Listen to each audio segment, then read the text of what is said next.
والسلام علی رسول اللہ اما بعد۔ باب الجہاد من الایمان، باب ہے کہ جہاد بھی ایمان سے ہے۔ جیسا کہ شروع سے بات چل رہی ہے کہ ایمان کسی ایک چیز کا نام نہیں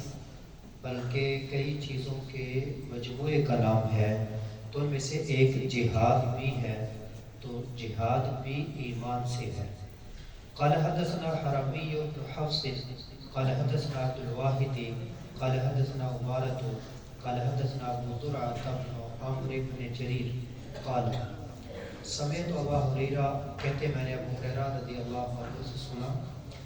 نبی صلی اللہ علیہ وسلم سے بیان کرتے ہیں، قال آپ صلی اللہ علیہ وسلم نے فرمایا، ان کتب اللہ نے ضمانت لی ہے، لمن اس کے لیے خرجہ جو نکلا فی سبیلہ ہی اس کے راستے میں، لا یخرج وہ نہیں نکالتا اس کو الا مگر ایمان بھی، مجھ پر ایمان، یعنی اس کو جہاد کے لیے نکالنے والی چیز صرف نبی صلی اللہ علیہ وسلم پر ایمان ہے، کہ جو وہ نبی صلی اللہ علیہ وسلم پر ایمان لایا تو ایمان اس کو گھر سے نکال کر جہاد کی طرف بھیج رہا ہے، تو یہ گویا کہ ایمان کا حصہ آگے ہو گیا کہ ایمان کی وجہ سے وہ جہاد میں جا رہا ہے۔ وَتَصْدِيقُ بِرُسُلِي، اور میرے رسولوں کی تصدیق اسے گھر سے نکالتی ہے۔ تو جو آدمی گھر سے نکلا جہاد کے لیے، اب میں نے ضمانت لے رکھی ہے، میرے ذمہ ہے ان ارجعہ، کہ میں اس کو لوٹاؤں، بما اس چیز کے ساتھ نالا جو اس نے حاصل کیا، من اجر اجر او غنیمت یا مال غنیمت، او ادخلہ الجنہ یا اس کو جنت میں داخل کر دو، یعنی تین کام، ایک ہے صرف اجر لے کر آئے، اور ایک ہے مال غنیمت لے کر آئے، اور ایک ہے شہید ہو جائے اور جنت میں چلا جائے۔ ولولا، اور اگر اس بات کا ڈر نہ ہوتا، ان اشق علی امتی، کہ میں مشقت ڈالوں گا اپنی امت پر، ما قعدت، نہ میں پیچھے رہتا، خلف سریت، کسی لشکر کے، نبی صلی اللہ علیہ وسلم فرما رہے ہیں کہ میں کسی لشکر سے پیچھے نہ رہتا، ہر لشکر پہ میں ساتھ جاتا، لیکن میں اس وجہ سے اپنے امتیوں پہ ڈر رہا ہوں کہ کہیں ان کو مشقت کا سامنا نہ کرنا پڑ جائے، اور وہ بھی سمجھے کہ ہمیں بھی ہر لشکر میں ساتھ جانا ضروری ہے،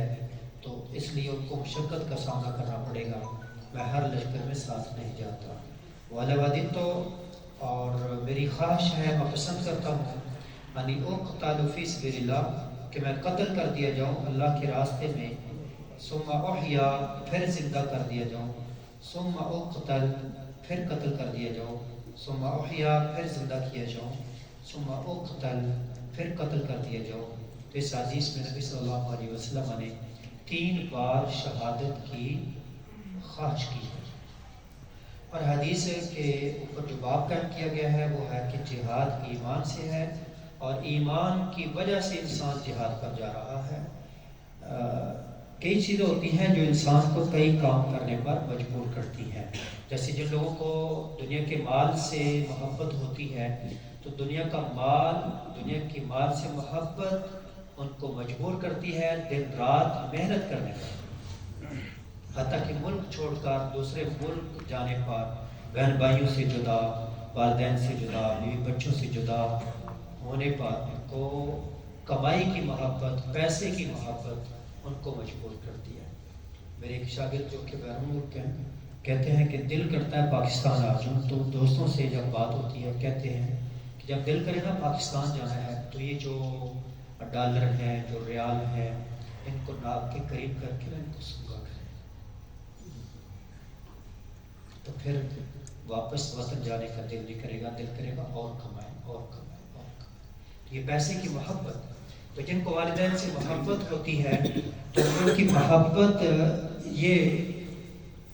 ان کو والدین کے اوپر خرچ کرنے پر ابھارتی ہے، ان کی خدمت کرنے پر ابھارتی ہے۔ تو جن کا اللہ پر ایمان، نبی صلی اللہ علیہ وسلم پر ایمان ہے، وہ ایمان ان کو گھر سے نکالتا ہے اسلام کو پوری دنیا پر غالب کرنے کے لیے۔ اللہ کریم سے دعا ہے کہ اللہ کریم ہمیں ایمان کے تمام اعمال کو اختیار کرنے کی توفیق عطا فرمائے۔ وما علیہ الا البلاغ۔